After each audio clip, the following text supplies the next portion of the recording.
Olá, meu irmão, boa noite neste culto dominical das 18 horas. Aqui estamos, como foi pela manhã, esse domingo especial. Pela manhã tivemos a oportunidade, pela segunda vez nessa quarentena, de celebrarmos a ceia de maneira online, de modo virtual. Apesar dos questionamentos, apesar das ponderações, das falas ao contrário desse modo, desse tipo de celebração, eu creio que isso não fere, na minha opinião, aquilo que diz respeito ao propósito da ceia, que é a comunhão uns com os outros no ambiente familiar e também em comunhão, cientes, todos nós, de que estamos conectados, estamos ligados, estamos juntos nesse propósito de louvor e adoração ao Senhor. Eu creio que são situações atípicas, são situações circunstanciais, são adaptações. Não quer dizer que estaremos dessa maneira estabelecendo daqui para sempre um novo modo, mudando o modo anterior e entrando nessa formatação de prática de ceia online. É uma adaptação, é uma circunstância. Eu me recordo muito bem que a flexibilidade está quanto à forma, mas os princípios são imutáveis. Os princípios não mudam. As leis têm os seus ajustes, mas os princípios não. E na celebração da ceia, o que está em questão são os princípios estabelecidos pelo Senhor. Dito isso, é claro que nós não esperamos que tenhamos que celebrar pela terceira vez a ceia do Senhor. Eu tenho pedido, tenho orado, eu creio que você não é diferente desse propósito, para que em breve, o mais breve possível, mas com toda a segurança, voltemos realmente às nossas atividades normais. No ambiente de trabalho, para aquele que trabalha, o retorno às salas de aula para os alunos e professores e demais funcionários, como também nas empresas de diferentes tipos de serviço e também para as escolas, no que diz respeito aos estudantes do ensino de nível superior. Eu creio que também os outros profissionais liberais aguardam com muita ansiedade esse momento de voltar ao dia a dia para ter, principalmente, o sustento para si e para a sua família, que essa é uma das causas que mais tem gerado preocupação. O que fazer com a falta do recurso, como ter o cuidado com a saúde, tanto na questão nutricional, quanto na questão do bem-estar. Então, eu creio que nós temos orado para isso e desejamos que a próxima ceia, em nome de Jesus, seja celebrada no modo convencional, presencial, com muita alegria, cultuando a Deus com os nossos irmãos em Cristo. Nós vamos, então, orar ao Senhor, pedindo a Ele para que neste culto, nesta noite, de igual modo como nas vezes anteriores, pela palavra dEle, o Senhor fale ao meu, ao seu, ao nosso coração. Aonde você está, eu quero convidá-lo a baixar sua cabeça, fechar os seus olhos, para nós orarmos ao Senhor. Orar, meu querido, minha querida, não é algo mágico, não é algo de desconexão com a realidade do mundo, mas orar é uma demonstração, primeiro, de reconhecimento de quem é Deus. Primeiramente, pelo que Ele é. Segundo, pelo que Ele faz. E, ao mesmo tempo, no ato da oração, a gente está se desnudando, abrindo mão, jogando fora toda a vestimenta do orgulho, da presunção, da altivez e reconhecendo a nossa dependência, a nossa fragilidade, a nossa humanidade e, sobretudo, a nossa necessidade da ação de Deus, da intervenção de Deus na nossa vida. Vamos orar, então, entregando este culto às mãos do Senhor. Feche seus olhos, cubra sua cabeça. Senhor Deus, nosso Pai, nós te louvamos porque nós temos essa oportunidade de cultuar o teu nome. Muito obrigado pela tua palavra, porque, ó Deus, os templos estão fechados, mas as igrejas estão abertas, funcionando, e a tua palavra, Deus, tem sido propagada com maior intensidade, com maior frequência, com maior envolvimento dos teus servos, espalhados pelo mundo afora, e que nesta noite, como das outras vezes, tu fales ao coração de cada um de nós. É o que nós pedimos e te agradecemos, em nome de Jesus. Amém e amém. Glória a Deus por isso. Que bom a gente poder adorar a Deus.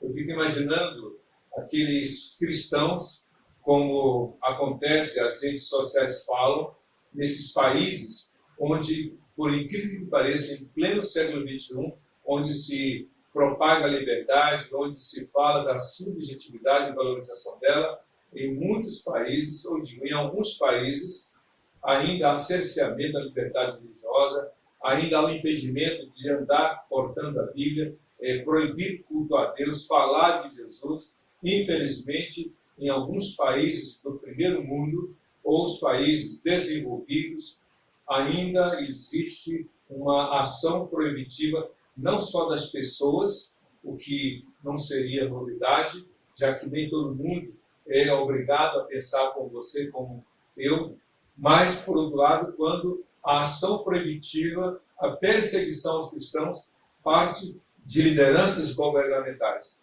Isso é muito triste, mas Deus cuida da sua igreja. Deus cuida de você, Deus cuida de mim, Deus cuida de cada um de nós. Então, nesse momento de intercessão, eu quero convidar você a orar por esses países que estão sofrendo de várias maneiras. Se antes sofria pela perseguição, pelo cerceamento à liberdade religiosa, isso tem se somado, tem se agravado com a quarentena, com a lockdown, que é essa ação de modo que a cidade fica fechada, onde a movimentação das pessoas é proibida. Isso é feito em alguns países com a intenção de preservação da saúde. Mas quando essa prática se soma às outras de perseguição, de ataques às igrejas, isso só se agrava no sofrimento das pessoas. Então vamos orar por esses países. Aqui não vou citar, porque as redes sociais têm publicado, e vocês sabem quais são esses lugares onde os crentes estão sendo duplamente penalizados, onde os crentes estão tendo a proibição de adorar Deus na sua própria casa, o que é mais agravante. Mas Deus cuida da sua igreja. Recentemente eu dei um estudo sobre a história dos batistas e eu falei que a maioria conhece a igreja triunfante e a igreja militante. A igreja triunfante é aquela que está na glória, onde os crentes que já morreram professando a sua fé estão com Jesus, sem sofrimento, sem dor, sem qualquer tipo de perseguição, sem qualquer tipo de até lembrança de saudade. Nem isso eles têm. Estão livres, adorando a Deus na glória celestial. São partes da igreja triunfante. Mas a igreja militante, essa igreja está no mundo. Você e eu fazemos parte dela, por diferentes sofrimentos, mas sabemos, como diz Romanos 8:37, que em Cristo somos mais do que vencedores. Vamos interceder? Você lembra de alguém que está sofrendo, de alguém que está padecendo? Vamos orar por esses cristãos espalhados pelo mundo afora, que estão padecendo, não só física, não só financeira, não só emocional, mas também espiritualmente, em função dos ataques do maligno. Vamos orar. Feche seus olhos, cubra sua cabeça e oremos ao Senhor. Ó Deus, nesse momento em que nós nos voltamos para a intercessão, te suplicamos, ó Deus, que tu tenhas misericórdia dos teus servos, que estão em países que ainda estão fechados, não só para o mundo ocidental, mas estão fechados para o Evangelho. Países onde é proibido andar com a Bíblia na mão, países onde é proibido se reunir para o culto, adoração no segundo dos templos, países onde o cristão não tem voz, não tem direito, onde o Evangelho está sendo tolhido. Mas ainda que os cristãos estejam fisicamente limitados e proibidos, ó Deus, de se deslocar e de fazer outras coisas no ato do culto e adoração, nenhum deles está preso no seu coração.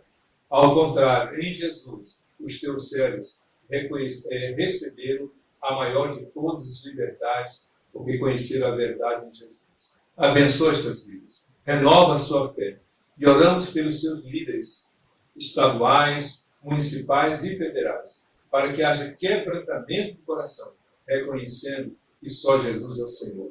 Abençoa, Deus, essas pessoas. E oramos por nós, em nosso Brasil, no estado do Rio de Janeiro e em outros estados. Oramos pela cidade de Duque Caxiense e as outras cidades fluminenses, para que também haja serenidade e cada um aproveite essa liberdade que temos para cultuar e comunicar o Evangelho de Jesus. É o que nós pedimos, te agradecemos, em nome de Jesus. Amém e amém. Antes da nossa reflexão, nós teremos uma mensagem musical. E eu quero pedir a você que durante essa mensagem musical, que você vai ver, que você também pare para meditar.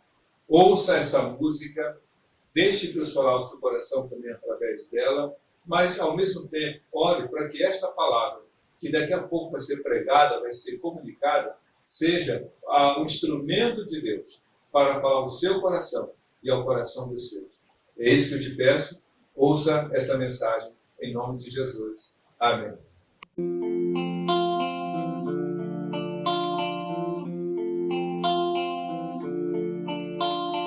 Pai, eu quero te amar, tocar o teu coração e me derramar aos seus pés. Mais perto eu quero estar, Senhor, e te adorar com tudo que eu sou e te render. Glória, aleluia. Aleluia, aleluia, aleluia,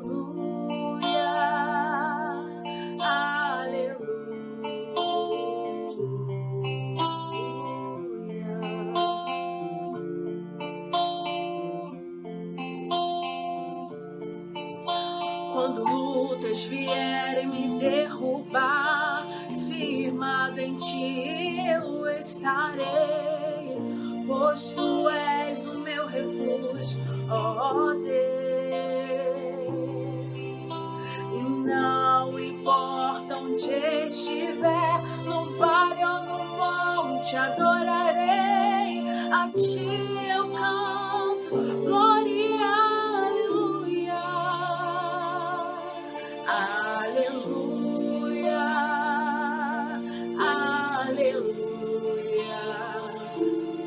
aleluia, aleluia,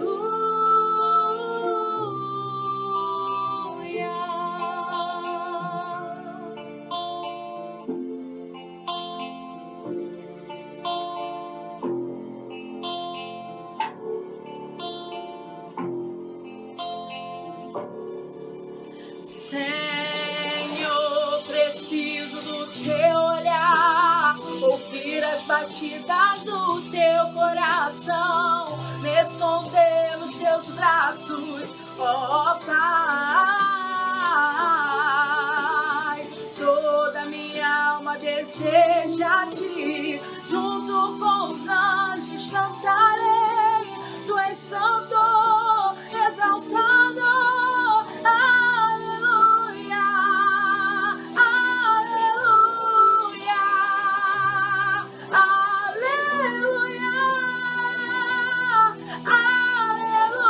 aleluia, aleluia,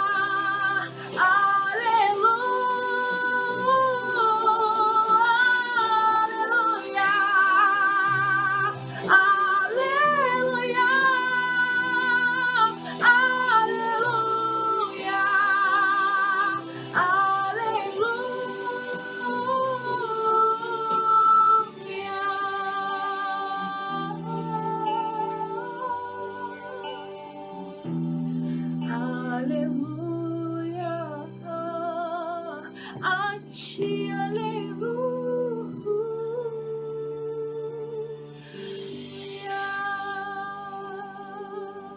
Olá, meus irmãos. Então, depois de ter ouvido essa mensagem musical, tenho certeza que Deus falou ao seu coração, que Deus, de alguma maneira, trouxe para você uma oportunidade de reflexão. Agora vamos ouvir a palavra do Senhor. eu quero convidá-lo a abrir sua Bíblia no texto indicado, Marcos capítulo 2, de 1 a 12. E o tema da nossa mensagem é: o perdão de Jesus restaura vidas.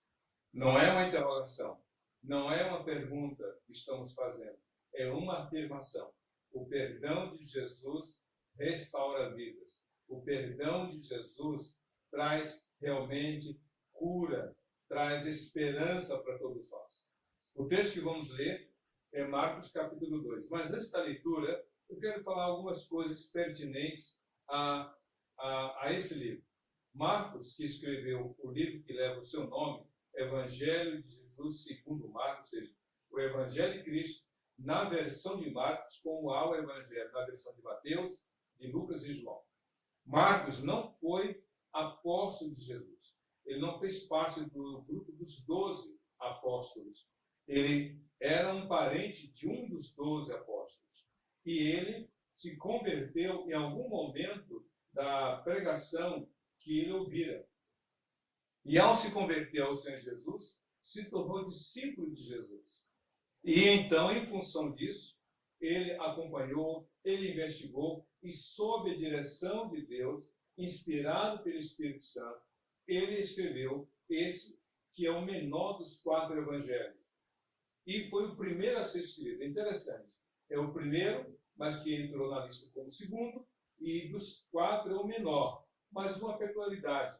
Marcos escreveu este livro, que leva o seu nome, Evangelho de Cristo, com um propósito: falar a respeito de Jesus para os romanos.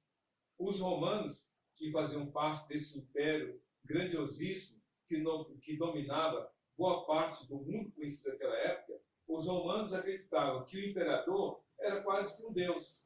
E eles adoravam, reverenciavam o imperador, chamando até de Deus e dando a ele títulos que só Cristo deveria receber. Para eles, para o soldado romano, para o cidadão romano, o César, o imperador, era Cristo, era Senhor e era o Salvador. Mas esses títulos, só Cristo é que deveria receber. Por isso que quando o Senhor Jesus nasceu, o anjo falou para os pastores, isso em Lucas capítulo 2, versos 10 e 11. O anjo disse para os pastores: não tenham medo, eu trago a vocês novas de grande alegria. É que hoje nasceu para vocês o Salvador, que é Cristo o Senhor. Então, embora seja o menor dos 4 evangelhos, tem só 16 capítulos, Marcos tem uma outra peculiaridade. É o livro que mais registros tem sobre os milagres de Jesus. Então, para provar que Cristo é o Senhor, o Deus eterno, o Deus todo-poderoso, em carne e osso, então, diz a história, e está comprovado no livro de Marcos, que há um grande número de registro de milagres.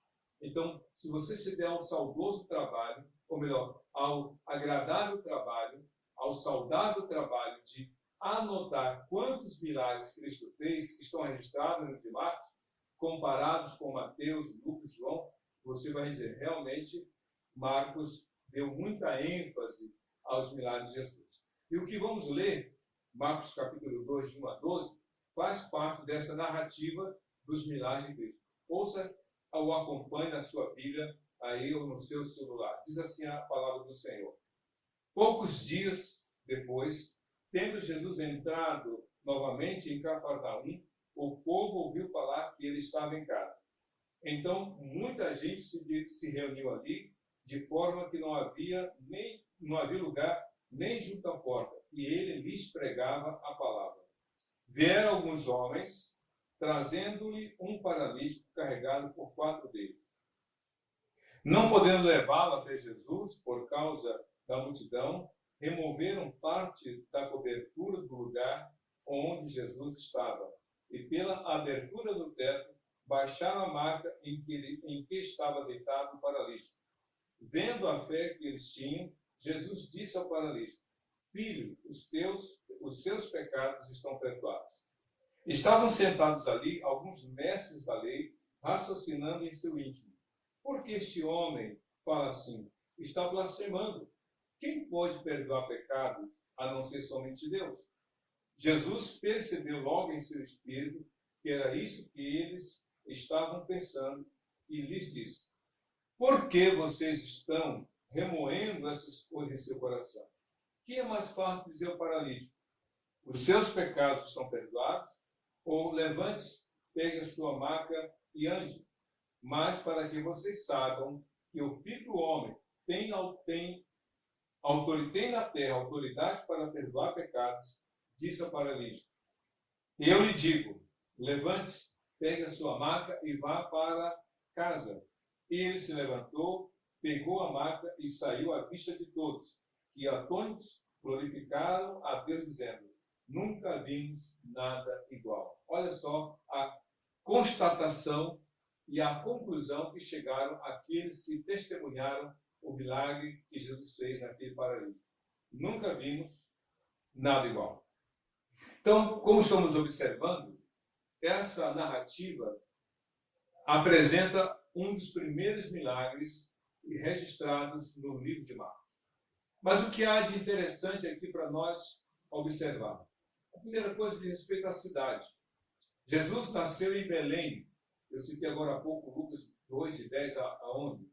Cristo nasceu em Belém, porque havia uma profecia de que o Salvador, o filho de Davi, nasceria em Belém. E Deus fez cumprir essa promessa.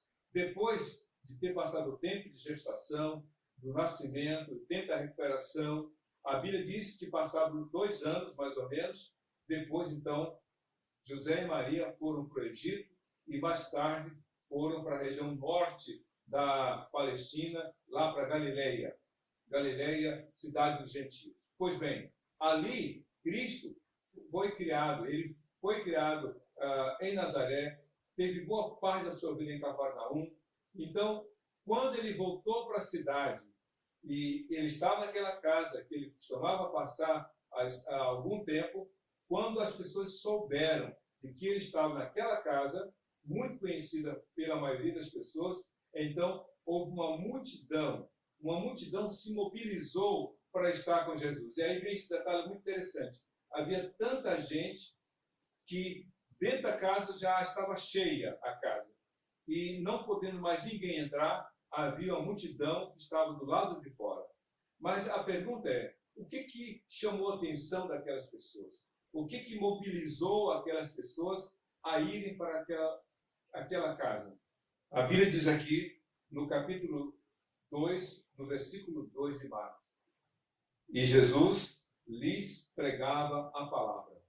Era a pregação de Jesus, era a mensagem de Jesus, era a palavra que ele lhes anunciava que chamava a atenção deles. É interessante, a Bíblia não fala da estatura de Jesus, não fala da cor da pele dele, da cor dos olhos dele, não fala do formato do seu cabelo, nem como era a sua veste de cor e tamanho.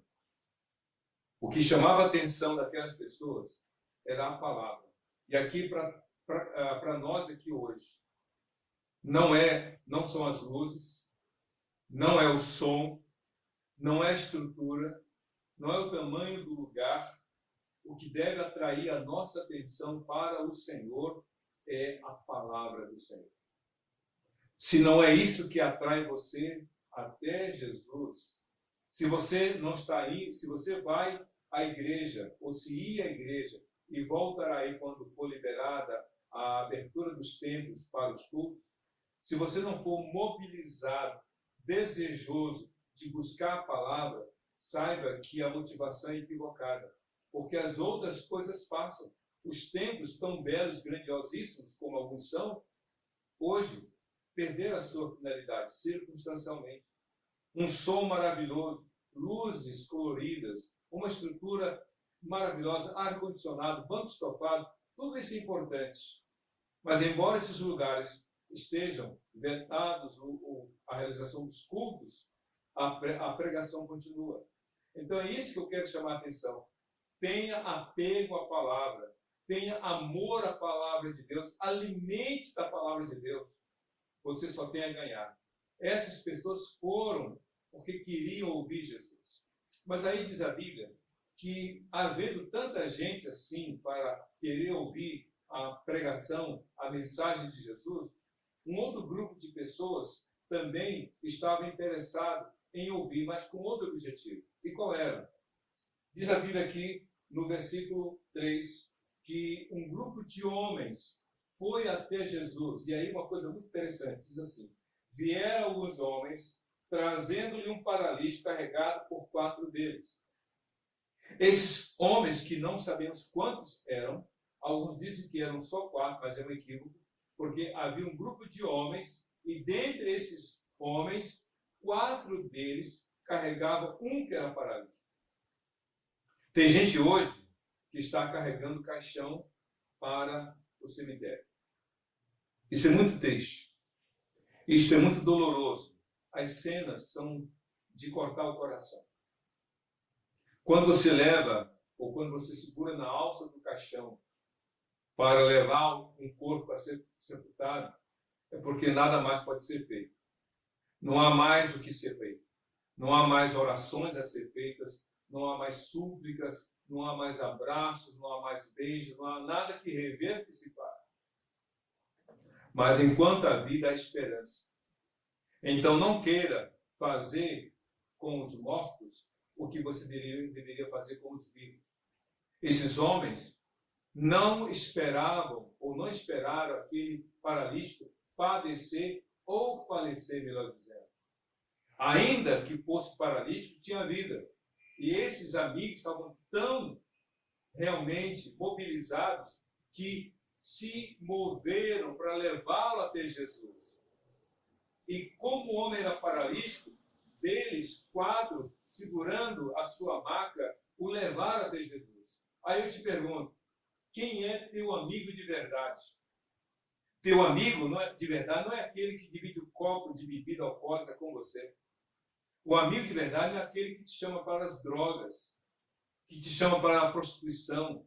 O amigo de verdade não é aquele que te chama para cometer um crime. O amigo de verdade é aquele que te leva para Jesus, que te convida, vamos para Jesus, vamos ajudar, mas eu não consigo andar, eu te levo. Isso que é amigo de verdade. Amigo de verdade é aquele que diz, olha, você precisa de Jesus e eu quero ser parte da bênção do Senhor na sua vida. Esses amigos foram até Jesus, levando o paralítico. Só que tem um detalhe, uma vez que havia uma multidão, de modo que ninguém cedia espaço, havia muita gente dentro e fora da casa, esses homens poderiam ter dito paralítico, quer saber, não vai dar, a casa está cheia, Cristo está pregando e ninguém se move, trabalha em vão, vamos voltar para casa, vamos deixar de onde você veio e vamos voltar para os nossos afazeres. Não. Sabe o que eles fizeram? Eles não desistiram no meio do caminho. E aí uma observação, toda vez que nós que escolhemos, que decidimos buscar a Jesus, vamos encontrar barreiras, vamos encontrar impedimentos, vamos enfrentar obstáculos. A mulher que tinha uma doença há 12 anos, ela queria ir até Jesus, mas diz a Bíblia que havia uma multidão entre ela e Jesus, e ela foi passando por aquela multidão até tocar na orla do manto de Cristo, porque disse, se eu tocar, ficarei curado. Zaqueu queria ver Jesus, mas ele de baixa estatura, e não podendo vê-lo por causa da multidão que acompanhava Cristo, ele subiu numa árvore para ver Jesus, e Jesus desce da árvore porque ele está em sua casa. Esses homens queriam levar o paralítico a Jesus, mas havia multidão. Porém, eles subiram até o telhado daquela casa, abriram um buraco e baixaram pelas cordas aquele paralítico até onde Cristo estava. Amigo de verdade faz isso. Amigo de verdade luta as suas lutas. Amigo de verdade enfrenta os seus enfrentamentos. Os amigos de verdade superam os seus obstáculos para levá-lo até Jesus. Que coisa maravilhosa. Diz a Bíblia que eles abriram um buraco e baixaram por cordas aquele paralítico. E aí, uma coisa maravilhosa está no versículo 5. Diz a Bíblia aqui, Marcos 2,5. Vendo a fé que eles tinham. É isso mesmo. Ipsis literis. Literalmente está escrito. Vendo a fé que eles tinham, Jesus disse ao paralítico. Como assim? Como é que se vê a fé? Por exemplo, aqui tem ar. Senão eu não estaria respirando. mas eu não vejo o ato. Mas como é que eu percebo o ato se eu não o vejo? Pelo ato de respirar. E se o ar estiver muito forte, ventando, ele vai mover as coisas. O amor, por exemplo, é abstrato. Eu não o vejo, eu não sinto o cheiro dele, eu não o escuto, eu não toco nele e nem provo o sabor dele. Mas eu posso ver o amor manifesto em ação. Também a fé. A fé é abstrata. Você não pode vê-la, você não pode ouvi-la, você não pode tocá-la, você não pode cheirá-la, você não pode prová-la. Mas ela pode ser manifestada em atitudes. Por isso que Jesus viu a fé daqueles homens, porque eles agiram de modo a fé deles ser traduzida em ação. Isso quer dizer para nós, meus queridos, não adianta dizer que você crê. Ah, eu creio em Jesus, se você não agir. Ah, eu amo Jesus, se você não atuar. Ah, eu amo a palavra, se você não buscá-la. Então, não adianta falar, é preciso agir. 1 João 3,18 diz: filhinhos, não amemos só de palavras, mas em ação, em prática, em atitudes. Por isso que Cristo viu a fé. Jesus viu a fé, primeiro, dos homens, que abriram o buraco e baixaram aquele paralítico por aquele buraco. E eu creio que também Jesus viu a fé daquele paralítico. Porque aquele paralítico não podia andar, mas ele podia manifestar a sua vontade falando. Ah, não me leva não. Ah, eu não quero não. Eu não quero pagar mico. Ah, isso é ridículo. Abrir um buraco. Não. Ele poderia ter dito tudo isso. Mas porque ele cria, como seus amigos criam, então Jesus viu a fé, tanto dos seus amigos quanto dele. Isso para nós é algo muito interessante, porque a fé é pessoal, é individual, é intransferível. A Bíblia diz em Romanos 14:12 que cada um dará conta de si mesmo a Deus. Mas o ponto em questão está no versículo 5, que quando Jesus viu aquele ato de fé, diz a Bíblia no verso 5, disse Jesus ao paralítico: filho, os seus pecados estão perdoados. Eu vou repetir. Filho, os seus pecados estão perdoados. Como assim? Aquele homem não falou nada. Ele era paralítico, mas não era mudo. Ele podia falar. Ele podia escutar e manifestar a reflexão dos seus pensamentos. Ele poderia ter dito: Senhor, me cura. Ou Senhor, eu tenho pecado, tenho culpa. Não falou nada. Mas Jesus sabia que aquela paralisia, de alguma forma, era uma manifestação exterior de algo interior. Nós sabemos que existem doenças físicas, doenças psicossomáticas e outros admitem que há doenças pneumopsicossomáticas. Como é isso? Doenças somáticas é como, infelizmente, a Covid-19. Um vírus vem, nos ataca, nos deixa enfermos e fragilizados, temos que ser assistidos. É uma gripe, é uma dor de cabeça, é uma febre, é uma dor. São doenças que atingem o corpo, são doenças somáticas. As chamadas psicossomáticas são aquelas cuja origem é na alma. São o estresse, a ansiedade, a depressão, que manifestam no corpo como sintomas. A pessoa não dorme direito, a pessoa come demais, a pessoa fica nervosa, os nervos à flor da pele.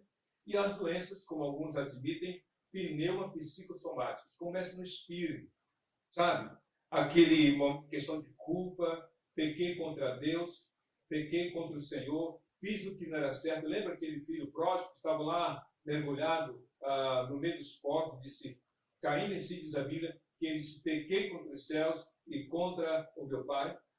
Lembra lá do Salmo 32? Davi confessa: Senhor, a minha alegria se tornou em sequidão de estio, ou seja, minha alegria está como num deserto seco. Meu corpo dói só em saber que eu pequei e tenho tentado esconder os meus pecados, Senhor. Pois bem, Jesus, que é o Senhor, que vê mais do que nós o coração do homem, olhando para aquele paralítico, disse: filho, os teus pecados estão perdoados. Muita gente está enferma. Muita gente padece do corpo e no corpo, porque guardam mágoas, guardam lembranças amargas e não conseguem perdoar. Elas estão sofrendo, Elas estão se angustiando, mas eu não perdoo, como aquele pai que disse que não perdoaria a filha que havia cometido um erro. Eu não perdoo, eu não cedo. Muita gente está assim, remoendo, sofrendo, porque não perdoa. Isso adoece. Só que aqui, o texto, há pessoas que adoecem não porque não conseguem perdoar. Há pessoas que adoecem porque não conseguem confessar, não conseguem mudar seu estilo de vida, não mudam o seu comportamento. Estão sofrendo física, emocional e espiritualmente porque não mudam de atitude. Estão guardando seus pecados em seu coração, não admitem seus erros e insistem nos seus maus caminhos, então adoecem. Foi o caso de Davi no Salmo 32.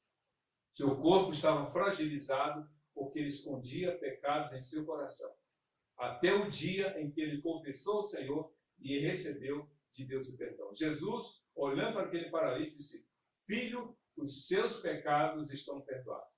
Ele não falou o seu pecado, mas os seus. Ou seja, uma vida de prática que resultou realmente num sofrimento. Só Cristo tem autoridade para dizer isso. Eu não tenho autoridade para dizer que aquela pessoa está doente por causa de pecados. Não, eu não tenho. Só o Senhor Jesus tem. Porque só o Espírito Santo convence a pessoa de que ela precisa arrepender, de que ela precisa ter o perdão. Jesus olhou para aquele homem e disse: filho, os seus pecados estão perdoados. Ao dizer isso, imediatamente após ele ter falado isso, diz a Bíblia que alguns mestres da lei ouviram e ficaram pensando. Tipo assim, quem é esse? Eles pensando alto. Quem é esse que diz? Por que esse homem fala assim? Está blasfemando. Quem pode perdoar pecados a não ser somente Deus? Eles não falaram isso, só pensaram. Mas Jesus, que é Deus, conhece o homem por dentro e por fora. Jesus escutou, podemos assim dizer, escutou o pensamento deles. A Bíblia diz que Jesus percebeu logo em seu espírito que eles estavam pensando assim. Jesus sabe o que você está pensando. Você está me vendo pregar, aí talvez esteja assim com a mão no queixo. Já conheço esse texto. Isso é história. Eu me lembro de uma pessoa que falou assim: eu escuto a palavra, mas ela entra por um ouvido e sai pelo outro. Jesus conhece o coração de cada um de nós. O nosso coração é transparente diante de Deus. Pois bem, eles pensaram assim: quem é este que diz que vai perdoar pecados? Ele está blasfemando.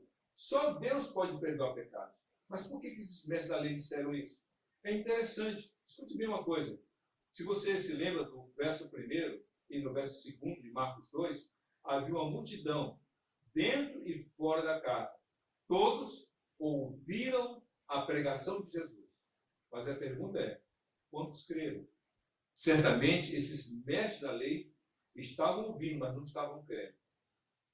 Você pode ouvir a palavra, mas se você não crê, essa palavra não fará diferença em sua vida. Não porque ela não tem poder, mas porque você não crê. Se você ler Marcos capítulo 6, Cristo volta outra vez àquela cidade de Cafarnaum.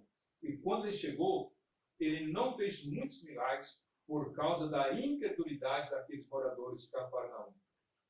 Os mestres da lei ouviram, mas não creram. E então Cristo, ao perceber esta reclamação, esta crítica, diz a Bíblia que Jesus falou o seguinte: que é mais fácil dizer ao paralítico: os seus pecados estão perdoados, ou levante-se, pegue a sua maca e ande? Cristo fez uma pergunta: o que é mais fácil? Perdoar os pecados dele, ou dizer: levante-se e anda? Qual seria a sua resposta? Perdoar pecados? Dizer: filho, os seus pecados são perdoados? Ou dizer: levanta-se e anda? Certamente, escute bem uma coisa: dizer filho, levanta-se e anda, era algo visível. Era algo que todos poderiam testemunhar. Isso é interessante. Cristo dizendo: levanta e anda, todos iriam ver que ele curou aquele homem. Mas quanto ao perdão dos pecados, quem poderia atestar que os pecados daquele paralítico teriam sido perdoados? Porque o pecado é uma culpa, é algo que a pessoa tem no coração. Já a enfermidade física, todo mundo vê. As pessoas podem olhar para você e ver que você está são da cabeça aos pés. Mas quem conhece o seu coração? Quem conhece que aí dentro tem pecados, tem erros, tem falhas, imperfeições? Só Deus. Quando a pessoa sai, eu já vi, você já viu, quando a pessoa sai curada da Covid-19, os enfermeiros, técnicos e médicos fazem fila, né, um corredor, não da morte, mas da vida, e aquela pessoa sai em cadeira de rodas andando, e todas aplaudindo, e ele também agradecendo pelo empenho dos profissionais da saúde para que ele obtivesse cura. Fica atestado, comprovado, está curado. Mas quem pode atestar, comprovar, foi perdoado.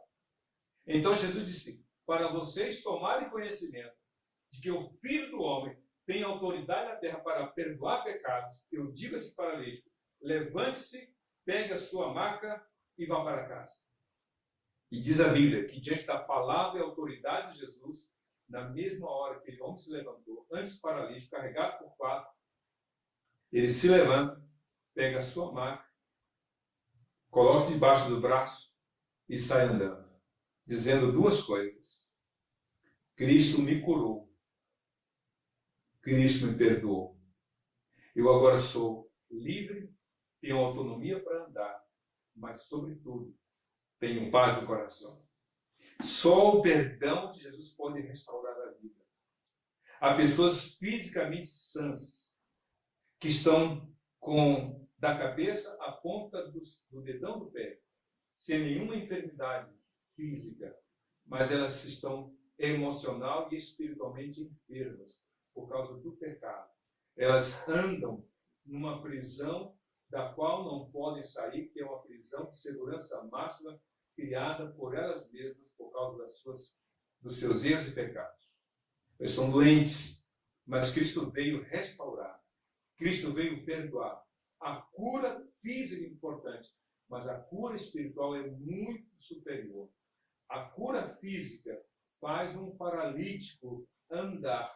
A cura física faz sair do respirador artificial o que antes dependia dele.